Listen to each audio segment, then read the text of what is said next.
कलबल करुछि असह्य खरा घरु बाहरिबा पई डरुछंती लोके। तेबे टाण खरा सांगकु प्रचंड ग्रीष्म प्रवाह जोगु तातीरे आउटु पाउटु हेउछंती राज्यवासी। तेणु आज 19 जिल्ला को पाणीपाग विभाग ऑरेंज वार्निंग जारी करिछि।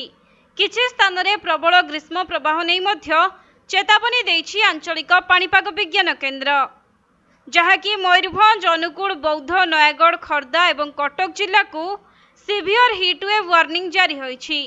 गतकाली 43.6 डिग्री सह भुवनेश्वर पलटिथिला राज्यर सबुठु उत्तप्त सहर।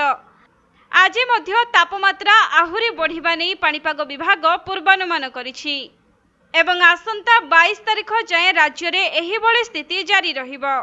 सेपटे तापमात्रा बढ़िबा जोगु 3 दिन स्कूल बंद करा जाइछि।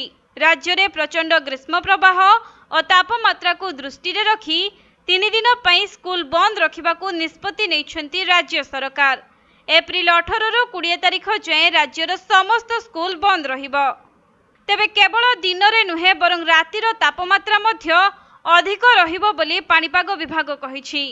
किंतु 22 तारिख परठारु पाणीपाग बदलिबार संभावना थिबा नै आकलन करा जाइछि।